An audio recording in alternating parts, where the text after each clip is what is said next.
కొడకల్లారా ఎవడన్నా టచ్ చేసి చూడండి, మా పాలమూరు బిడ్డలు అగ్ని కనికలై మానవ బాంబులై నా కొడకల్లారా ఎవడన్నా మిగులుతే నేను చూస్తా అనుకుంటురేమో, తమాషా చేస్తురేమో.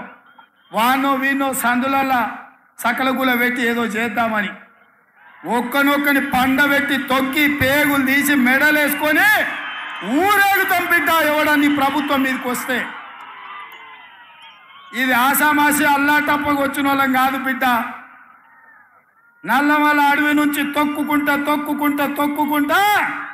ప్రగతి భవన్లో ఉన్న నిన్ను కంచెలు బద్దలు కొట్టి బజార్లకు ఈడ్చిన బిడ్డను బిడ్డ. ఇక్కడి నుంచి వచ్చినోని తట్ట పని, పార పని, మట్టు పని, ముంబాయి దుబాయ్ వలసలు పోవడే కాదు బిడ్డ. నీలాంటి వాళ్ళని కోతి తీసి పొందబెట్టేది కూడా మాకు తెలుసు. నీళ్ళు ఎందుకు మాయమవుతున్నాయని అడిగితే పండబెట్టి తొక్కుతా, పేగులు మెడలేసుకుంటా, పెండ ముఖానికి రాసుకుంటా, చీరుతా, సంపుతా, మానవ బాంబునైతా, మట్టి బాంబునైతా అని మాట్లాడతాడు. ఇంత అసహనమా? ఒక ముఖ్యమంత్రి మాట్లాడవలసిన భాషనా ఇది? పద్ధతా? తెలంగాణ రాష్ట్రానికి, సమాజానికి ఇది ఒక గౌరవమా? దయచేసి ప్రజలు ఆలోచించాలని చెప్పి నేను కోరుతా ఉన్నా. ఈ కరీంనగర్ గడ్డ నుంచి యావత్తు తెలంగాణ ప్రజానీకానికి నేను పిలిపిస్తా ఉన్నా.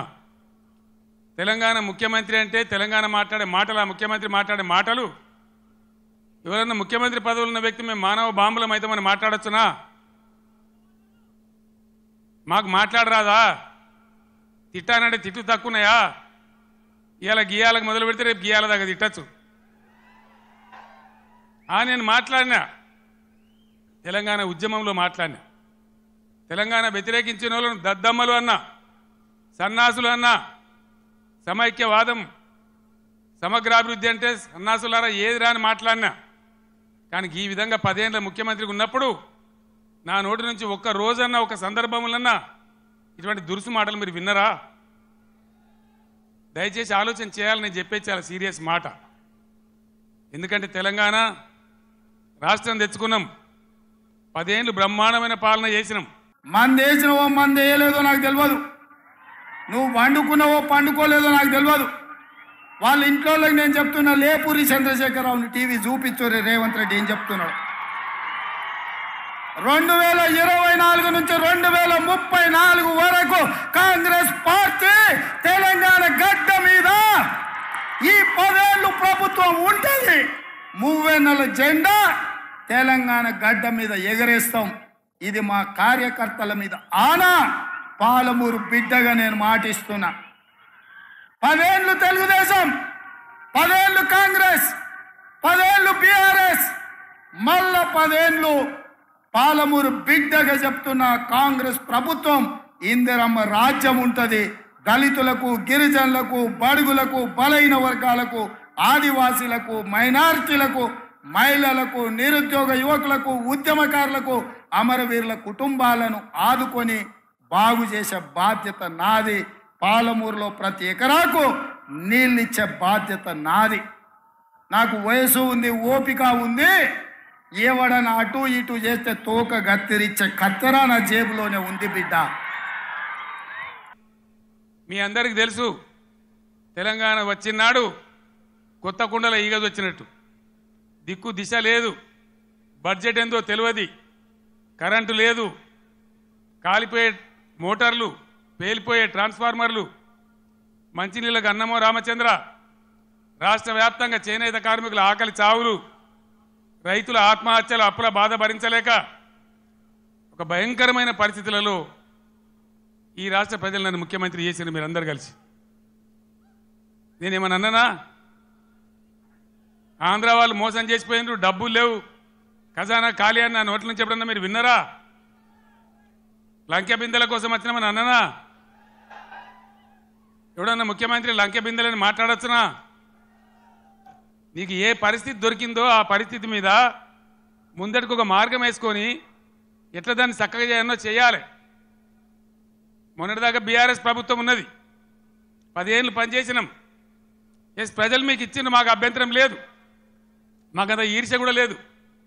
నువ్వు మాకన్నా కుడిచేయి పని చేయి, మాకన్నా మంచిగా పనిచేయి, మంచి పేరు తెచ్చుకో, మేము పోటీ పడేటట్టు చూసుకో, మాతో పోటీ పడేటట్టు చూసుకో. కానీ ఈ సీరితము, పండబెట్టి తొక్కుతాము, రైతు బంధు అడితే చెప్తోని కొడతాము. ఒక్క మాట దయచేసి మీరు ఆలోచన చేయాలి.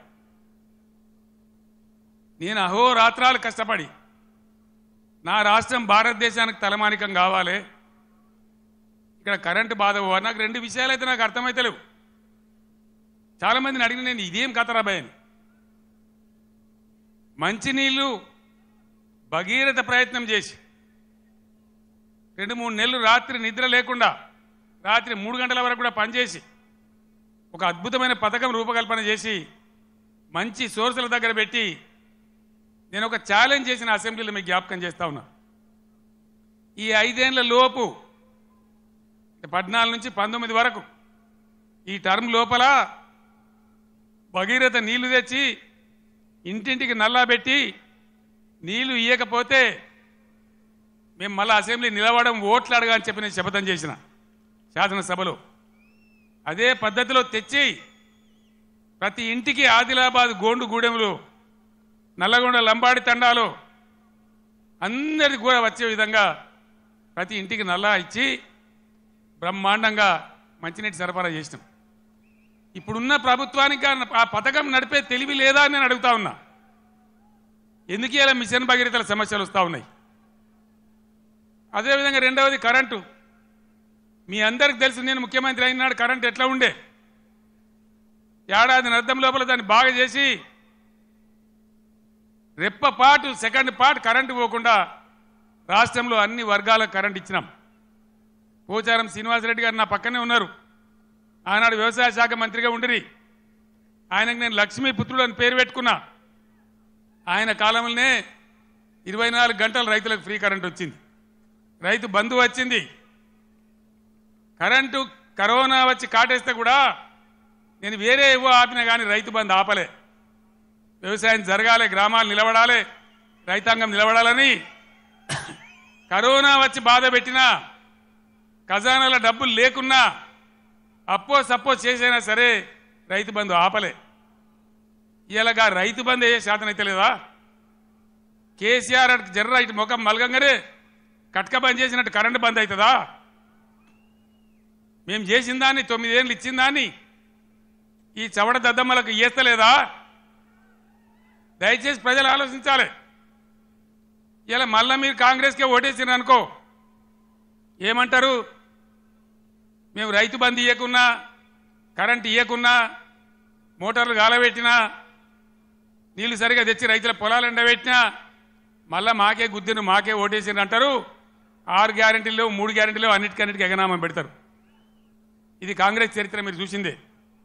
ఇప్పుడే చెప్పిన వినోద్ కుమార్ గారు, ఇదే అత్యవసరం బీఆర్ఎస్కి ఎంపీలు. ఎందుకంటే ఈ టైంలోనే మీరు కర్రు కాల్చి సురుకు పెట్టకపోతే నిర్లక్ష్యం వచ్చేస్తుంది, అహంకారం పెరిగిపోతుంది. ఇప్పుడు చెప్పుతోని కొడతా అంటే రేపు నిజంగానే కొడతాడు.